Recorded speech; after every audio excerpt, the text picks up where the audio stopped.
It's debate night, and Team Rising is here with their predictions. We are back with Niambi Carter, Assistant Professor of Political Science at Howard University, and Emily Jashinsky, Culture Editor at The Federalist. All right, so last day debate before Iowa. Also, something Sauger and I have been following, this impeachment trial is getting ready to start.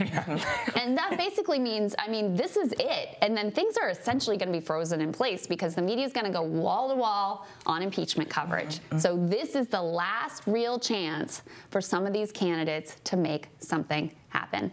Emily, what do you think? Who do you think comes out of tonight with the wind at their backs, the wind in their sails going into Iowa? Well, so I think we've seen previews of Pete Buttigieg's sort of like scrappiness, him trying to like use these like punchy one-liners to get himself into the debate and make headlines. I think what we're going to see is that on steroids tonight. I think we're going to see, because this is Buttigieg. Interesting. This is do or die for Buttigieg. He's been out of the media a lot lately. And sliding in the polls, too. Yes. And I think now that other people have also filtered out, right? I mean, Cory Booker just left yesterday. I mean, we've had other people who people thought were more capable fall out of the race, and everybody's looking around and like, what is Pete? What's this guy doing here? I'm asking the question my own self, like, what is this mayor of South Bend still doing here? I don't think anybody predicted he would last this long, but I don't think he has much more time to make a case for himself. He looks, I mean, even by thinking about the debate stage and how they're going to center everyone, he's going to be to the wings, and he looks so much younger and smaller than everyone else on that stage. So I really think he, and Klobuchar for that matter, actually have to make a case tonight. It's their night. I think you're right. And Emily, I mean, do you think that Bernie will really be able to twist the knife with Biden? Because, I mean, he in the past has been like, Joe voted for this. He'll has like a litany of complaints against Biden. But in terms of actually prosecuting the case, he doesn't really stick it to him. And so he's got to make a moment. On Iraq in particular, his campaign has been hammering Biden on that vote. Do you think he'll actually do that? And how is Biden going to respond? Because when he gets back into the corner, he can actually be feisty and not bad on the debate stage. Yeah, no, that's a good point. I wish Bernie would do that. I just think history tells us he won't. I mean, I think when you look at 2016, when he was against Hillary Clinton, who is less likable than Joe Biden by a country mile, Bernie wouldn't even lay into her on some of this stuff and make the case against her. So I don't think we're going to see a really strong case made against Joe Biden from Bernie Sanders. Maybe Elizabeth Warren will get into some of it, but I mean, I wish Sanders would. I would. Nobody is. Nobody is doing it. It's I actually think Bernie may be more aggressive tonight, not only because his campaign has clearly been ramping up. I mean, they really have taken the gloves off in every way they know how to do, and I think Bernie has greenlit some of that, and he himself came out on Anderson Cooper and made this case.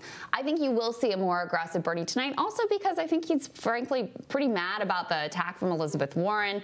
And remember, last time around, Joe Biden had his best debate of the night, and it was because he had just come under attack. That energy, that brings a certain energy to a candidate when they feel like they're being unfairly hit. But I also think anger can also make people come off their square a little bit, right? That's like, true. you know, if you're too upset, you're not focused on actual issues. You're not focused on the thing that makes you you, right? The thing that makes people drawn to you.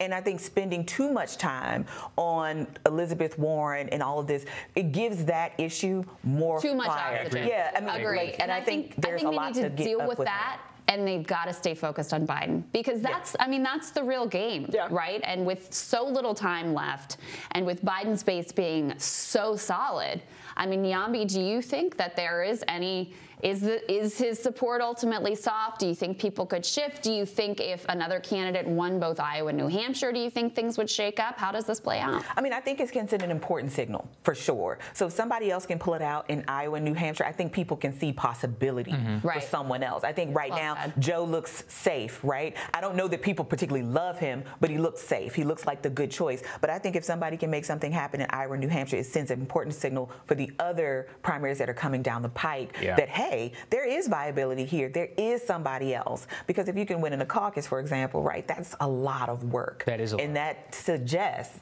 then that this person has the gravitas to take it to a South Carolina and Nevada and all these other places that are really important. Yeah, and the confidence in the organization. Absolutely, absolutely. The ground game is so essential. I mean, that's how Obama made it, right?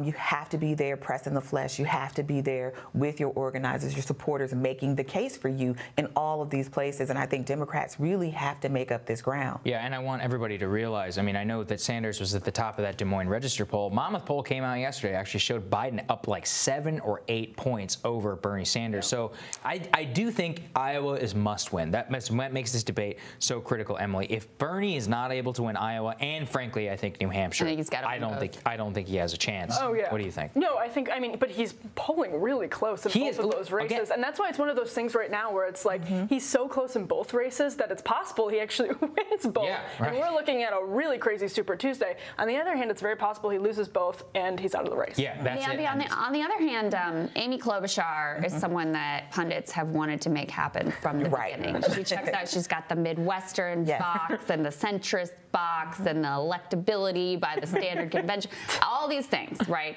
Last debate, she finally had her best debate, right? I even gave her credit. Everybody knows I'm pretty Amy skeptical. I gave her credit. She had her best night. Pundits said, this is it. We're finally going to see that Amy surge, and hasn't panned out. Yeah, and I don't think it will. I mean, I think she has to make something happen tonight. I think she has to make people want to write something about her, like about her legislative record, about something other than the fact that people don't seem to like her very much, right?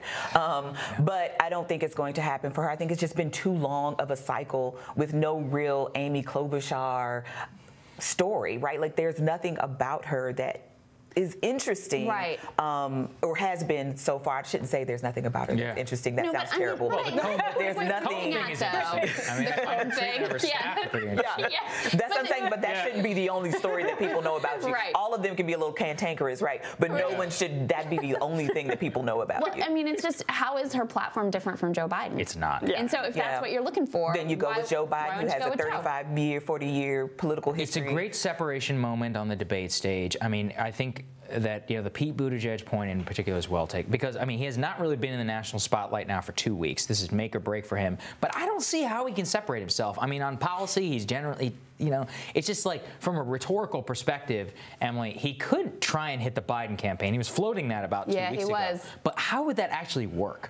I mean, he's more of like a tonal, attitudinal contrast with Joe Biden, which I think there is an appetite for. I think some people are like, Joe Biden, this curmudgeon, we want someone who's a breath of fresh air and young, military experience. So I think he has an argument there. I just don't think it's really ever stuck against Biden, at least. Well, no, I mean, if you're looking at Joe Biden and you're looking at Pete Buttigieg, I think you would say, okay, this guy actually understands how national government works, and this guy's run South Bend, which is fine. I mean, this is not to, besmirch the reputation of South Bend, Indiana, but let's be clear, this guy hasn't been a governor of anything, he hasn't been a senator of anything, he's not won a statewide election, so how is he going to carry this country, right? Like, how is he going to win? For Trump. It didn't matter for Trump, but at least I think, I do think Trump made a better argument for himself than Pete Buttigieg has made to date, other than I'm young and progressive, kinda gay, military, right? Like, I'm all the things, and I'm Midwestern. I'm a Rhodes Scholar. Like, it's that resume, but then when you actually go and ask people too about his time at South Bend, you get it's not very good. We covered a lot of that here. It's not very good. All right, ladies, thank you so much. Thank you.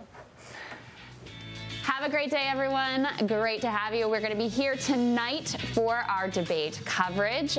It should be a fun time. So check us out here. Make sure you subscribe, hit the little bell so you get notified when we go live at 8:30, and then again after the debate. So we'll see you back here later tonight. Really excited. See ya.